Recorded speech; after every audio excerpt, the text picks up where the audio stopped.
والشاكرين والحمد لله رب العالمين.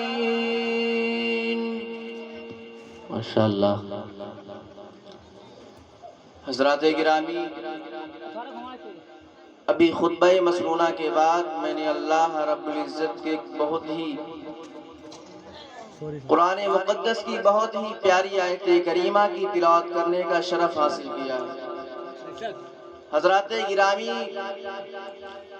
اب اس آیت پر کچھ ذکر کرنے سے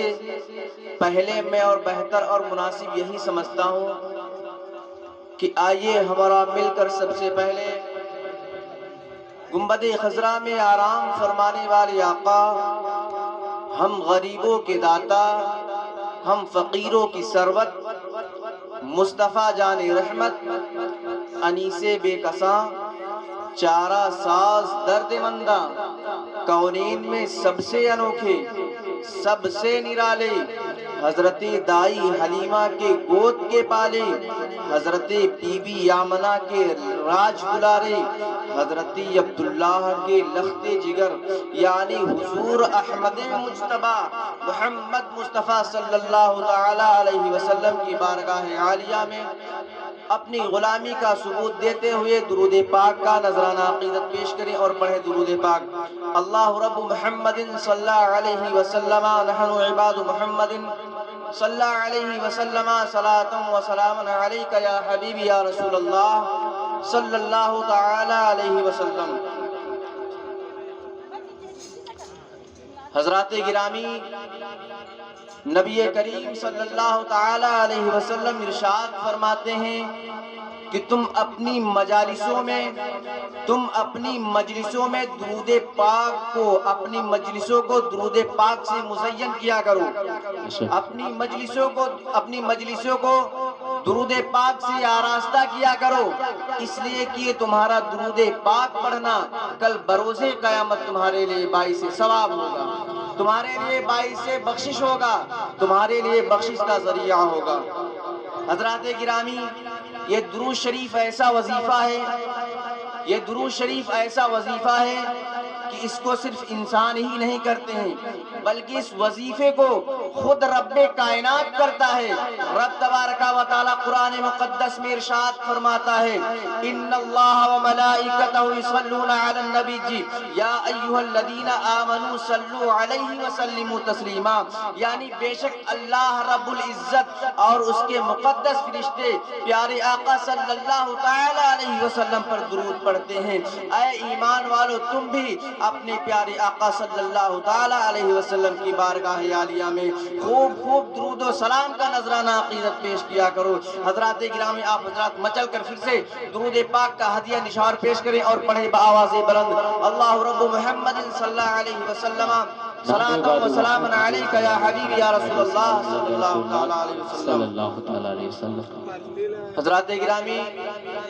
میں نعت پاک کے دو تین اشعار آپ حضرات کے سامنے پڑھتا ہوں، آپ حضرات ملاحظہ فرمائیں. شاعر کہتا ہے کہ جو یاد مصطفیٰ سے دل کو بہلایا نہیں کرتے، جو یاد مصطفیٰ سے دل کو بہلایا نہیں کرتے، کہ جو یاد مصطفیٰ سے دل کو بہلایا نہیں کرتے، حقیقت میں وہ لطف زندگی پایا نہیں کرتے، حقیقت میں وہ لطف زندگی پایا نہیں کرتے. ماشاءاللہ، سبحان اللہ. محمد مصطفیٰ کے باغ سب پھول ایسے ہیں، واہ واہ بے شک، محمد مصطفیٰ کے باغ کے سب پھول ایسے ہیں کہ محمد مصطفیٰ کے باغ کے سب پھول ایسے ہیں جو بن پانی کے تر رہتے ہیں، مرجھایا نہیں سبحان کرتے، اللہ سبحان اللہ، بہت خوب، جو بن پانی کے تر رہتے ہیں، مرجھایا نہیں کرتے۔ ارے وہ نہ سمجھ قربان ہو جا ان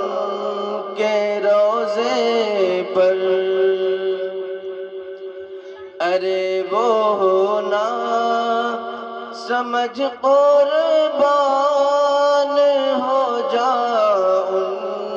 کے روزے پر، ارے وہ نہ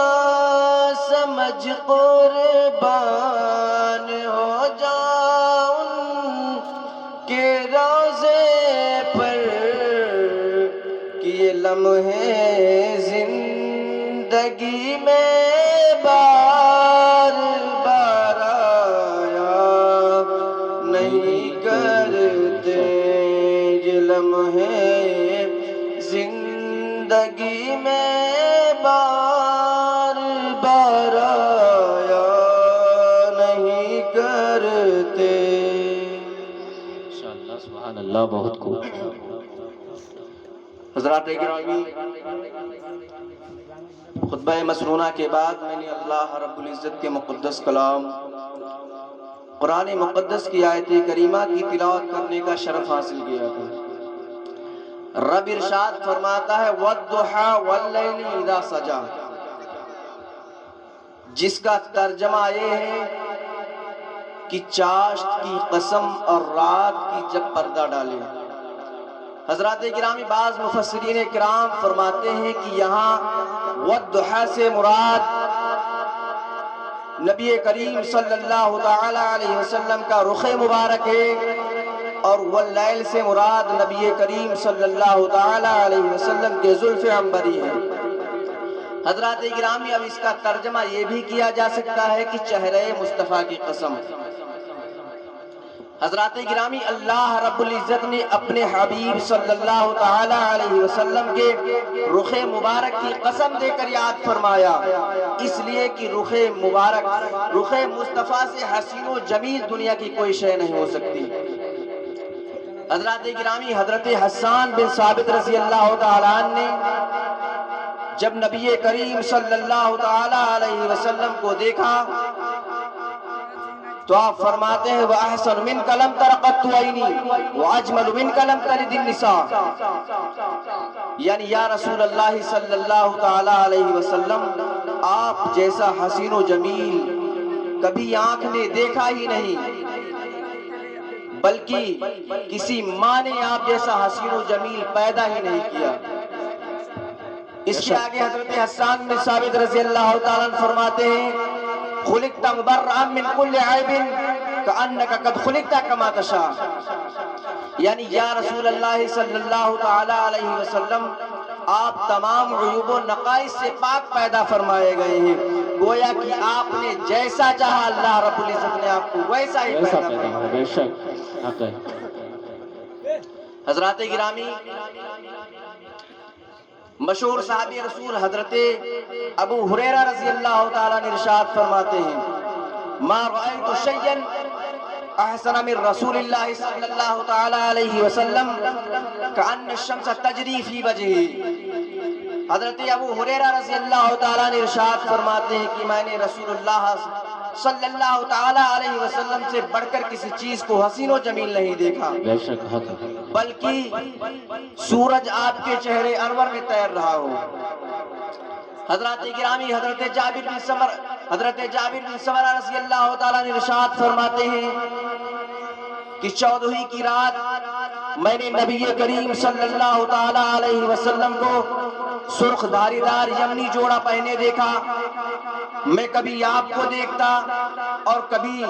چاند 14ویں کے چاند کی طرف دیکھتا تو یا رسول اللہ صلی اللہ تعالیٰ علیہ وسلم آپ ہمارے نزدیک اس چاند سے زیادہ حسین و جمیل تھے۔ اسی لیے تو سرکاری اعلیٰ حضرت امام محمد رضا خان فاضل بریلوی علیہ الرحمت و رضوان کیا ہی خوب فرماتے ہیں کہ ماہ مدینہ اپنی تجلی عطا کرے، ماہ مدینہ اپنی تجلی عطا کرے، یہ ڈھلتی چاندنی تو پہر دوپہر کی ہے، بے شک سبحان اللہ ڈھلتی چاندنی تو پہر دوپہر کی ہے۔ سبحان اللہ بے شک حضرات گرامی، مولانا روم رحمت اللہ تعالی علیہ مسلمی شریف میں لکھتے ہیں کہ حضرت صدیق اکبر رضی اللہ تعالیٰ نے جب نبی کریم صلی اللہ تعالیٰ علیہ وسلم کے رخ مبارک کو دیکھا تو حضرت صدیق اکبر کہتے ہیں کہ دید صدیقس بگفتہ آفتاب نیزے مشرق نیزے غربی خوش آباب، یعنی جب حضرت صدیق اکبر رضی اللہ تعالیٰ نے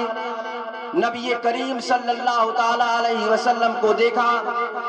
تو حضرت صدیق اکبر کہتے ہیں کہ اے حسن و جمال کے پہ آفتاب، تیرے جیسا نہ تو مشرق میں ہے نہ تو مغرب میں ہے۔ حضرات گرامی، حضرت حسان بن ثابت رضی اللہ تعالیٰ نے یہی کہا کہ نبی کریم صلی اللہ تعالیٰ علیہ وسلم ساری کائنات میں سب سے زیادہ حسین و جمیل ہیں۔ حضرت ابو ہریرہ رضی اللہ تعالیٰ نے جب رخ مصطفیٰ کو دیکھا تو کہا کہ نبی کریم صلی اللہ تعالیٰ علیہ وسلم سب سے زیادہ حسین و جمیل ہیں۔ حضرت جابر بن سمرہ رضی اللہ تعالیٰ نے جب نبی کریم صلی اللہ تعالیٰ علیہ وسلم کو دیکھا تو یہی کہا کہ نبی کریم صلی اللہ تعالیٰ علیہ وسلم ساری کائنات میں سب سے زیادہ افضل ہیں، سب سے زیادہ حسین و جمیل ہیں۔ حضرت صدیق اکبر نے جب نبی کریم صلی اللہ تعالیٰ علیہ وسلم کو دیکھا تو یہی کہا کہ نبی کریم صلی اللہ تعالیٰ علیہ وسلم ساری کائنات میں سب سے زیادہ حسین و جمیل ہیں۔ حضرات گرامی، اب یہاں پہ سوال کرنے والا سوال کر سکتا ہے، اعتراض کرنے والا اعتراض کر سکتا ہے، پوچھنے والا پوچھ سکتا ہے کہ حضرت صدیق اکبر رضی اللہ تعالیٰ عنہ نے نبی کریم صلی اللہ تعالیٰ علیہ وسلم سے پہلے کے لوگوں کو دیکھا نہیں، آقا کے بعد کے لوگوں کو دیکھا نہیں، پھر کیسے کہہ دیا کہ نبی کریم صلی اللہ تعالیٰ علیہ وسلم سب سے زیادہ حسین و جمیل ہے؟ حضرات گرامی، حضرت حسان بن ثابت رضی اللہ تعالیٰ عنہ حضرت حسان بن ثابت رضی اللہ تعالیٰ عنہ نبی کریم صلی اللہ تعالیٰ علیہ وسلم سے پہلے کو لوگوں کو دیکھا نہیں، پھر یہ کیسے کہہ دیا کہ نبی کریم صلی اللہ تعالیٰ علیہ وسلم سب سے زیادہ حسین و جمیل ہے؟ حضرات گرامی، حضرت جابر بن سمرہ رضی اللہ تعالیٰ عنہ نبی کریم صلی اللہ تعالیٰ علیہ وسلم کے بعد کے لوگوں کو دیکھا نہیں، پھر یہ کیسے کہہ دیا کہ نبی کریم صلی اللہ تعالیٰ علیہ وسلم سب سے زیادہ حسین و جمیل ہے؟ حضرات گرامی، ہاں یہ ہو سکتا ہے کہ حضرت صدیق اکبر رضی اللہ تعالیٰ عنہ یعنی یہ صحابہ اکرام جہاں جہاں تک گئے ہو وہاں کے لوگوں میں نبی کریم صلی اللہ تعالیٰ علیہ وسلم سے حسین و جمیل کوئی زیادہ نہ ہو، لیکن حضرات گرامی مثال کے طور پر مکہ میں کوئی شخص ایسا نہ ہو جو نبی کریم صلی اللہ تعالیٰ علیہ وسلم سے زیادہ حسین و جمیل ہو، مدینہ شریف میں کوئی ایسا شخص نہ ہو جو نبی کریم صلی اللہ تعالیٰ علیہ وسلم سے زیادہ حسین و جمیل نہ ہو۔ حضرات گرامی، نبی کریم صلی اللہ تعالیٰ علیہ وسلم سے زیادہ حسین و جمیل نہ ہو۔ حضرات گرامی، یہ نہیں ہو سکتا ہے کہ پوری کائنات میں نبی کریم صلی اللہ تعالیٰ علیہ وسلم سے زیادہ کوئی حسین و جمیل نہیں۔ ہاں یہ ہو سکتا ہے کہ یہ لوگ جہاں جہاں گئے ہو اور جہاں جہاں کے لوگوں کو دیکھا ہو وہاں نبی کریم صلی اللہ تعالیٰ علیہ وسلم سے بڑھ کر کوئی حسین و جمیل نہ ہو، لیکن یہ نہیں ہو سکتا کہ نبی کریم صلی اللہ تعالیٰ علیہ وسلم سب سے زیادہ حسین و جمیل ہے۔ مثال کے کے طور پر ہندوستان میں کوئی ایسا شخص ہو جو نبی کریم صلی اللہ تعالی علیہ وسلم سے زیادہ حسین و جمیل ہو. مثال کے طور پر پاکستان میں کوئی ایسا شخص ہو جو آقا کریم صلی اللہ تعالی علیہ وسلم سے زیادہ خوبصورت ہو. مثال کے طور پر انڈونیشیا میں کوئی ایسا شخص ہو جو آقا کریم صلی اللہ تعالی علیہ وسلم سے زیادہ حسین و جمیل ہو. حضرات گرامی لبنانیہ میں کوئی ایسا شخص ہو جو نبی کریم صلی اللہ تعالی علیہ وسلم سے زیادہ حسین و جمیل ہو. چین میں کوئی ایسا شخص ہو جو نبی کریم صلی اللہ تعالی علیہ وسلم سے زیادہ حسین و جمیل ہو. جاپان میں کوئی ایسا شخص ہو جو نبی کریم صلی اللہ تعالی علیہ وسلم سے زیادہ حسین و جمیل ہو. فرانس میں کوئی ایسا شخص ہو جو نبی کریم صلی اللہ تعالی علیہ وسلم سے زیادہ حسین و جمیل ہو. تو حضرات گرامی حضرت صدیق اکبر کے فیصلے کو اب کیسے تسلیم کیا جائے؟ حضرت ابو ہریرہ رضی اللہ تعالیٰ عنہ کے فیصلے کو کیسے مانا جائے؟ حضرت جابر بن سمرہ رضی اللہ تعالیٰ عنہ کے فیصلے کو کیسے تسلیم کیا جائے؟ حضرت حسان بن ثابت رضی اللہ تعالیٰ عنہ کے فیصلے کو کیسے مانا جائے؟ یا دیگر صحابہ اکرام کے فیصلے کو کیسے مانا جائے کہ نبی کریم صلی اللہ تعالیٰ علیہ وسلم سب سے زیادہ حسین و جمیل ہیں، نبی کریم صلی اللہ تعالیٰ علیہ وسلم سب سے زیادہ خوبصورت ہیں، نبی کریم صلی اللہ تعالیٰ علیہ وسلم سب سے زیادہ حسین و جمیل ہیں. مثال کے طور پر حضرت صدیق اکبر رضی اللہ تعالیٰ عنہ نے حضور صلی اللہ تعالیٰ علیہ وسلم سے پہلے کے لوگوں کو دیکھا نہیں، حضور صلی اللہ تعالیٰ علیہ وسلم کے بعد کے لوگوں کو دیکھا نہیں. حضرات گرامی حضرت حسان بن ثابت رضی اللہ تعالیٰ عنہ نے نبی کریم صلی اللہ تعالیٰ علیہ وسلم سے پہلے کے لوگوں کو دیکھا نہیں، حضور صلی اللہ تعالیٰ علیہ وسلم کے بعد کے لوگوں کو دیکھا نہیں. حضرات گرامی حضرت ابو ہریرہ رضی اللہ تعالیٰ عنہ نے نبی کریم صلی اللہ تعالیٰ علیہ وسلم سے پہلے کے لوگوں کو دیکھا نہیں، حضور کے بعد کے لوگوں کو دیکھا نہیں. پھر ان کا فیصلے کو کیسے تسلیم کیا جائے؟ حضرت صدیق اکبر رضی اللہ تعالیٰ عنہ نے نبی کریم صلی اللہ تعالیٰ علیہ وسلم سے پہلے کے لوگوں کو دیکھا نہیں، حضور صلی اللہ تعالیٰ علیہ وسلم کے بعد کے لوگوں کو دیکھا نہیں. پھر ان کا فیصلہ کیسے تسلیم کیا جائے؟ یا دیگر صحابہ کرام کے فیصلے کو کیسے مانا جائے جبکہ صحابہ کرام نے اولین و آخرین کو دیکھا نہیں؟ پھر کیسے تسلیم کیا جائے کہ حضور صلی اللہ تعالیٰ علیہ وسلم سب سے زیادہ حسین و جمیل ہیں؟ حضرات گرامی اب آئیے میں آپ کو ایک ایسی عظیم ہستی کی بارگاہ میں لیے چل رہا ہوں جو آپ کے ذہن پہ پڑا ہوا گرد و غبار صاف ہو جائے گا اور آپ کے سوال کا جواب بلا تفصیل مل جائے گا. حضرات گرامی اب میں آپ کو ایسی عظیم ہستی کی بارگاہ میں لیے چل رہا ہوں جنہوں نے ہندوستان کے لوگوں کو بھی دیکھا ہے، پاکستان کے لوگوں کو بھی دیکھا ہے، چین اور جاپان کے لوگوں کو بھی دیکھا ہے، انڈونیشیا کے لوگوں کو بھی دیکھا ہے، ترکی اور جاپان کے لوگوں کو بھی دیکھا ہے، دبئی کے لوگوں کو بھی دیکھا ہے، سعودی عرب کے بھی لوگوں کو دیکھا ہے. حضرات گرامی اب میں آپ کو ایسی عظیم ہستی کی بارگاہ میں لیے چل رہا ہوں جنہوں نے اولین کو بھی دیکھا ہے، آخرین کو بھی دیکھا ہے. میں آپ کو ایسی عظیم ہستی کی بارگاہ میں لیے چل رہا ہوں جنہوں نے دنیا کے چپے چپے اور کونے کونے اور خطے خطے کو دیکھا ہے. اب میں آپ کو ایسی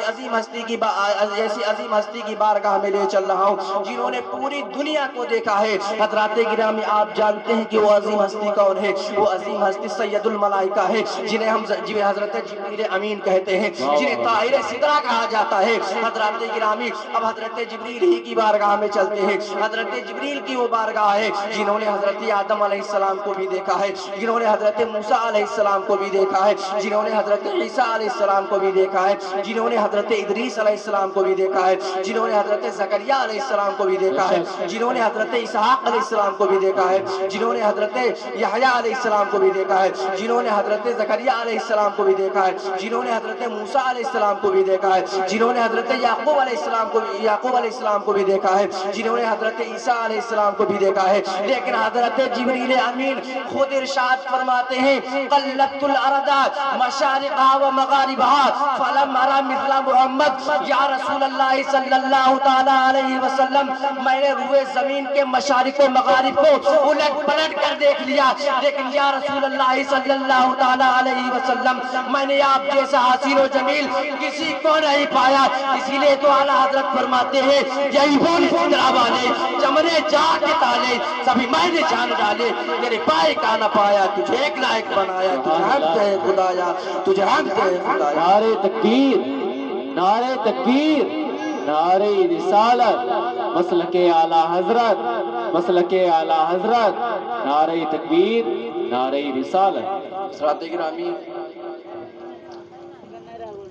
اللہ رب العزت کی بارگاہ میں دعا ہے کہ میرے بولنے میں اور آپ حضرات کے سننے میں کسی بھی قسم کی غلطیاں ہوئی ہوں یا یہاں پر میں نے جو کچھ بھی بیان کیا ہے، اللہ رب العزت سب سے پہلے اس پر ہمیں اور آپ سبوں کو عمل کرنے کی توفیق و رفیق عطا فرمائے. شاعر کہتا ہے کہ سنا کر مصطفیٰ کو غم کے افسانے بہت روئے، سنا کر مصطفیٰ کو غم کے افسانے بہت روئے، مدینہ یاد جب آیا تو دیوانے بہت روئے. سنا کر مصطفیٰ کو غم کے افسانے بہت روئے،